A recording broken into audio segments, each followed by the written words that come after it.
Justement, Président, il y a un aspect de cette interview où on a posé la question au président Motsepe sur ses relations avec le président de la FIFA, Gianni Infantino. Je te propose d'écouter et puis on revient. Le patron de la FIFA est le véritable boss de la CAF. Que vous êtes là essentiellement grâce à lui. Je vois que vous souriez, mais quelle est votre réponse à ces accusations quand même très sérieuses qui ne doivent pas être agréables pour quelqu'un qui a très bien réussi par ailleurs? Si vous êtes dans ma position, vous savez que vous devez comprendre les choses pour ce qu'elles sont. Tout cela s'est produit dans le contexte de division sur la Coupe du Monde tous les 4 ans, ça se produit tout le temps. Et les points de vue que nous exprimions, c'était un point de vue africain. Et je respecte les points de vue qui viennent d'autres parties du monde qui sont des points de vue différents. Il faut aussi... Voilà.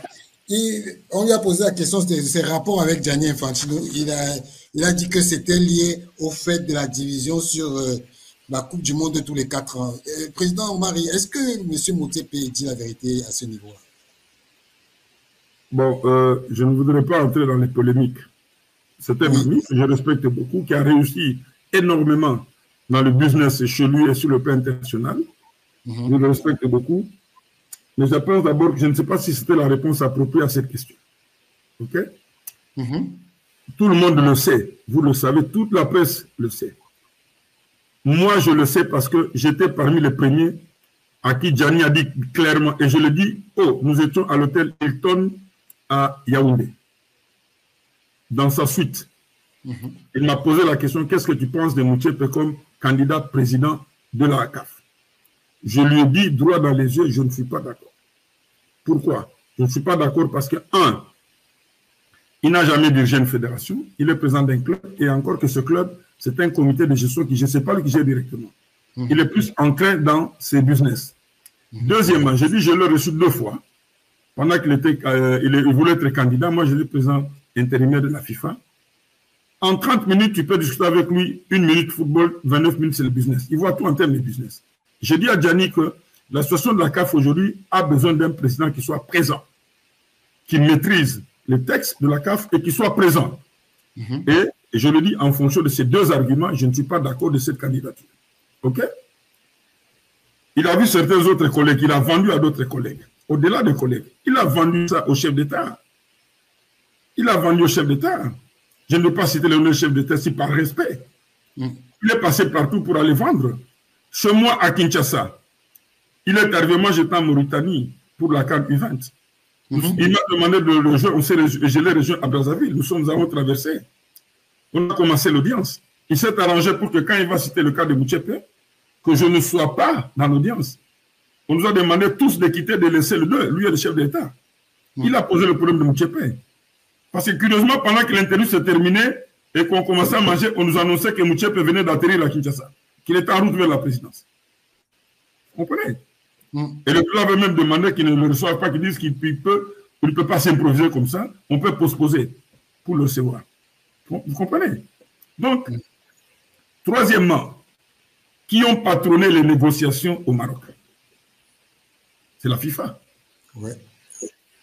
Les frères marocains leur ont offert le cadre. Ils leur ont offert le cadre à l'hôtel Sofitel. Mais qui ont patronné? C'est la FIFA. Qui ont demandé à ce que les autres puissent revoir des ambitions? C'est la FIFA. Et même, je viens d'apprendre ça, je le dirai un jour. Je viens d'apprendre que les mêmes négociations reprennent encore. Vous comprenez? Qui ont demandé à ce que les autres puissent revoir leurs ambitions à la baisse? C'est la FIFA. Donc, il ne peut pas dire, aujourd'hui d'ailleurs, suivez le discours, que ce soit dans le cas de tout ça là. Qui est à la une? C'est la FIFA. Exactement. N'est-ce pas? Donc, à cette question, je pense que, à moins que quelqu'un n'ait pas suivi son ascension, son accession à la tête de la CAF, tout le monde sait que c'est la FIFA, c'est Gianni. La FIFA, pas globalement, mais c'est Gianni. Donc, ces relations sont celles-là. Maintenant, il évoque des contradictions. Une des raisons, d'ailleurs, que je n'ai pas évoquées, de notre éviction, c'est que Gianni avait proposé lors du séminaire organisé au Maroc sans avoir l'avis de la MAD ou du comité exécutif. Le jour où il s'est adressé au président de la Fédération africaine, il a parlé, il a évoqué le cas d'une CAN qui se jouerait au lieu des cas de 2 ans, qui se jouerait chaque 4 années. Pour permettre que la FIFA puisse inclure d'autres compétitions. Il a évoqué ce cas-là. Et comme nous n'étions pas informés au préalable, arrivé à la réunion du comité exécutif, nous avons fait savoir clairement que nous étions opposés. Nous avions même créé une commission qu'on m'a confié de gérer. Aussitôt que la FIFA est partie, j'ai dit à tous les autres que la commission ne se réunira jamais. Il ne sera pas question de revoir la périodicité d'organisation de la CAN.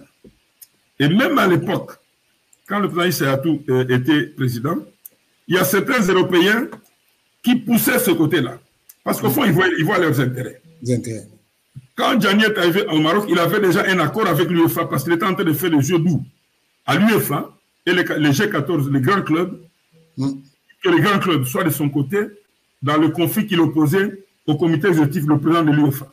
Il avait déjà fait des jeux doux en disant qu'il va obtenir de la CAF, que la CAN s'organise chaque 4 ans. Ainsi, les grands clubs bénéficieraient de leurs joueurs. Parce que le départ des joueurs vers la CAN handicape les grands clubs. Exact. Alors, donc, à ce moment-là, nous avons dit, pas question. Même à l'époque, déjà, le président avait refusé ce principe-là. Donc, c'est une pression venant de l'Europe et des grands clubs.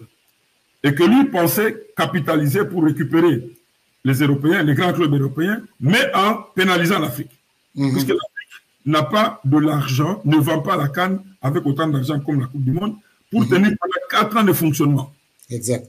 C'est comme ça que nous avions dit qu'il n'était pas question de passer de 2 ans à 4 ans. Nous avons maintenu 4 années. Donc, si eux, en arrivant, ils ont trouvé ce débat-là, c'est tout à fait normal parce que, vous savez, c'est facile de penser quand on est à l'extérieur. Et quand on commande, on se rend compte que c'est difficile, on ne peut pas accepter ce principe. Donc, je crois comprendre qu'ils sont arrivés aux mêmes conclusions que nous, qu'il n'était pas question de pouvoir amener une CAN, d'organiser une CAN, de passer de chaque 2 ans à 4 années. Voilà. Ok, Président, vraiment, quand vous parlez de la CAF, vraiment, on est passionné. Comment comprendre qu'aujourd'hui, la Confédération africaine de football est la seule et l'unique confédération à avoir accepté une CAN, une Coupe du Monde tous les 2 ans, sachant qu'elle pourrait être la prochaine victime de ce fait-là. Est-ce que vous, en tant que quelqu'un qui protège vraiment l'Afrique, vous avez compris que la CAF soit la seule confédération à avoir accepté ce projet de Coupe du Monde tous les 2 ans? Ceci explique cela. La CAF est au service de la FIFA. La CAF est sous les pieds de la FIFA. La CAF ne peut pas contredire la FIFA. C'est tout. Voilà. Ceci explique cela. Ouais. La faiblesse autoritaire de l'indépendance de la CAF aujourd'hui fait qu'elle ne peut pas courber les chines. Tout à l'heure, je vous ai expliqué comment certains ont accédé à des fonctions. Ceci explique cela. Voilà. Ok.